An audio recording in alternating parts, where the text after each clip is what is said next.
Bookmarks is on the road this week. I'm Christie Harkin, and we're at St. Joseph's Catholic Elementary School in Aurora for our second installment of our Christmas show. This time, our reporters are all from grade 8, so we'll be finding out about books for our older readers, grade 7 and 8. And of course, I brought along some of my favorite Christmas books as well.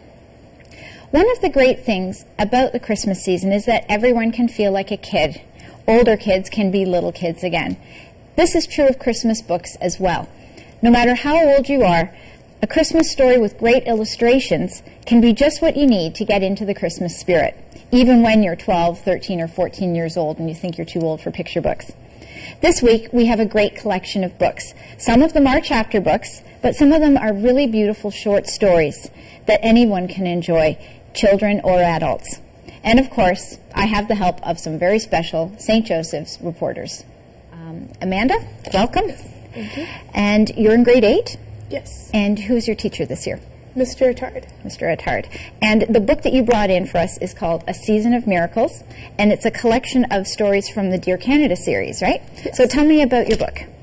Well, like you said, it's a collection of books from the Dear Canada series. And basically what it's done is taken little clips that have to do with Christmas and it's put into one big volume.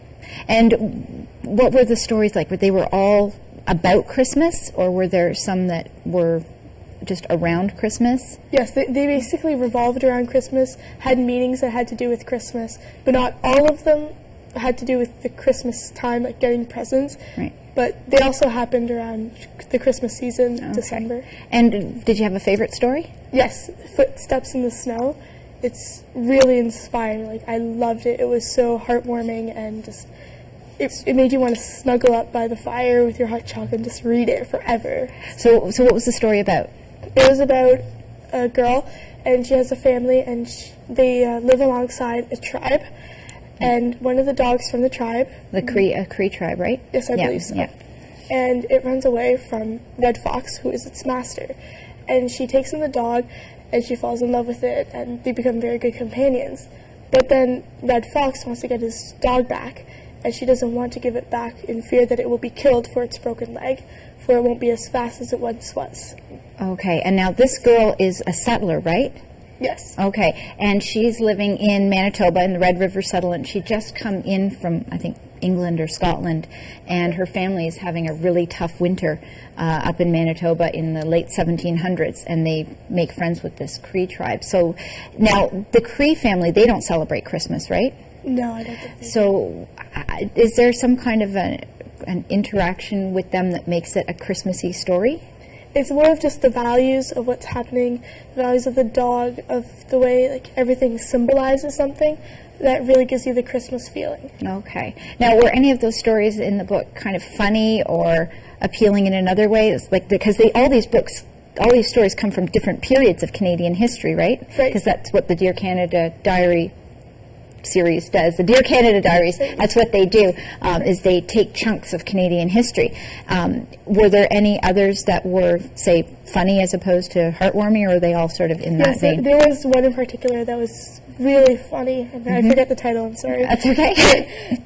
It was very humorous to read, and, but it did have to do with Christmas, and it did teach you a value at the end, so that was good. They all tend to kind of bring those along, don't they?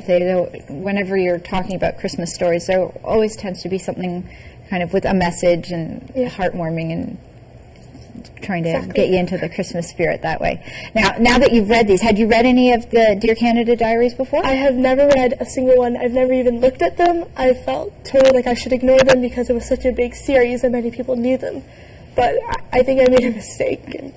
This book definitely changed my opinion and I really want to read more now. So. And would you recommend it to your age group, like yes, 7s and 8s? Even a year older, because it does have to do with war, and war is pretty gruesome. Yeah. So just for the older grades, I wouldn't recommend it for grade 4. Okay. So. Yeah, it can get a little intense sometimes. Yeah. Well, that's great. I'm glad then that you found the book, and hopefully it'll open up a whole new list of reading material for you, especially if it's something that you're interested in. Do you like Canadian history? Yeah, I love Canadian history. Oh, I don't know why, because my parents hate it. I love it. Well, maybe you'll be able to change their minds. Maybe you can read a couple of these stories to them. I did catch my mom reading it last night. Oh, excellent. Well, there you go. It's a season for miracles, and it's got lots of Canadian authors like Carleen Bradford, Carol Matas, who's, I think, one of your favorites, Janet Lunn, Jean Little. And so if you ever see that on the Christmas shelves, go in and take a look. Thanks a lot. That was really great, Amanda. Some books are not always novels when you're in grade 8. And